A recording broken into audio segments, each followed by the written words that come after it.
lagi bersama saya di sini. Tentunya kita masih di Kilas Kisah Nyata.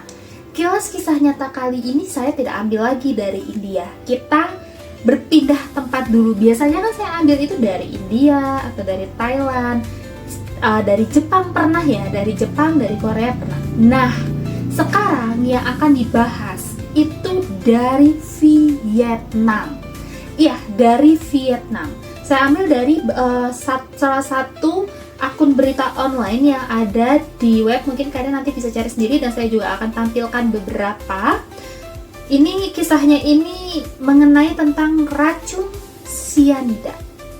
Jadi kemarin itu kan saya pernah berceritakan untuk yang di Thailand itu kan pernah ada namanya kasus racun sianida Thailand. Dan yang kedua saya juga pernah bahas itu tentang racun sianida di Jepang pada saat musim panas berlangsung. Dan kali ini yang akan saya bahas adalah kasus racun sianida yang terjadi di Vietnam, di mana pelakunya ini adalah seorang wanita. Korbannya ini adalah keluarganya sendiri. Kalau yang di Thailand kemarin itu kan korbannya adalah bukan keluarganya, orang-orang yang dia tidak kenal. Begitu pula dengan di Jepang, tidak dengan di Vietnam. Di Vietnam ini keluarganya sendiri yang menjadi korban, keponakannya dan beberapa orang lainnya. Tidak hanya 1-2 korbannya, tidak, lebih dari itu. Kejahatan apa sih? Hal apa sih sebenarnya, motivasinya dia tuh apa sih untuk melakukan kejahatan itu terhadap saudaranya sendiri? Kenapa dia bisa tega meracuni saudaranya sendiri, bahkan sampai mengakibatkan korban jiwa yang jumlahnya lebih dari 1 orang? Apa sih yang dia pikirkan sebenarnya? Motifnya apa? Bahkan suaminya sendiri tidak luput dari kejahatannya. Kita langsung lanjut saja kemana? Ke kilas kisah nyatanya.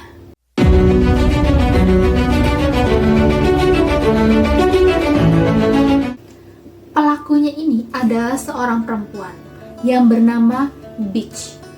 Iya, bernama B-I-C-H ya. Kita panggil aja dia ini si pelaku saja ya, biar lebih enak sebutannya.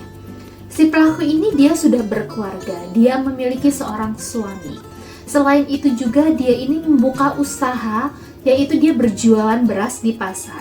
Tidak hanya usaha bareng dengan suaminya, tetapi juga usaha bareng dengan saudara kandungnya sendiri. Dan dia juga tinggal satu rumah dengan saudara kandungnya ini. Mereka ini belum mempunyai anak. Nah, jadi cerita ini dimulai dari tahun 2022. Si pelaku ini dia itu mengaku kalau misalkan dia itu sudah membeli 1 botol sianida pada tahun 2022. Jadi bisa disimpulkan kejahatannya ini kemungkinan besar sudah direncanakan sejak 2022. Tetapi dia bilang dia membeli racun ini bukan untuk melakukan pembunuhan terhadap keluarganya sendiri, tetapi dia itu akan gunakan racun ini itu untuk membunuh dirinya sendiri.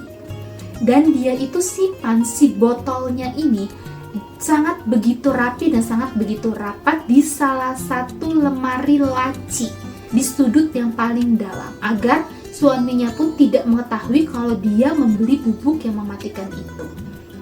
Kisah ini bermula dari Oktober 2023, di mana suaminya ini dia mengalami salah satu sakit, entah sakitnya apa, suaminya ini sempat terbaring di tempat tidur selama beberapa hari. Nah, otomatis sebagai seorang istri yang baik, si pelaku ini kan harus melayani suaminya, harus menjaga suaminya. Dan suaminya ini kebetulan juga dia ini mendapatkan obat dari rumah sakit berbentuk sebuah kapsul. Nah, dia meminta tolong sama si pelaku ini, tolong dong ambilin kapsul aku, ada di luar. Akhirnya si pelaku ini mengambil kapsulnya.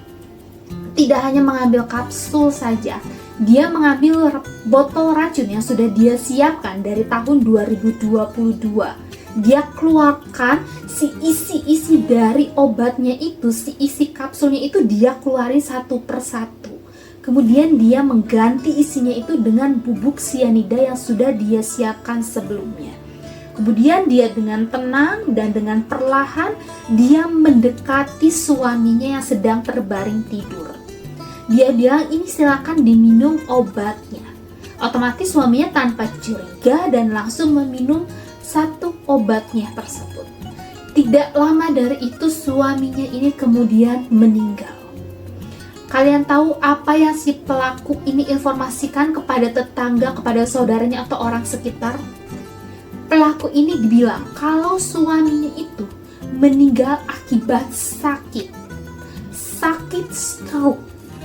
Si pelaku bilang seperti itu tanpa ada kecurigaan. Pihak keluarga, orang-orang sekitar pun percaya dengan omongan si pelaku ini, karena memang kan si korbannya ini, suaminya ini memang sakit saat itu, memang benar-benar sakit, tetapi kan tidak diidentifikasi lagi, tidak ada kecurigaan di situ. Masa iya seorang istri tega membunuh suaminya sendiri, bahkan suaminya itu sedang sakit? Kalian tahu nggak motifnya apa? Motifnya saat ditanya sama polisi, kenapa kok kamu tega sih bisa membunuh suami kamu sendiri? Dia ini bilang, saya nggak suka sama suami saya. Dia itu meninggalkan banyak begitu hutang akibat si suaminya ini kecanduan judol atau judi online.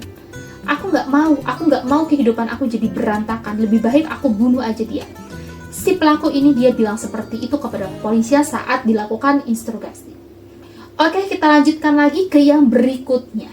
Berikutnya ini adalah anak dari adik kandungnya sendiri.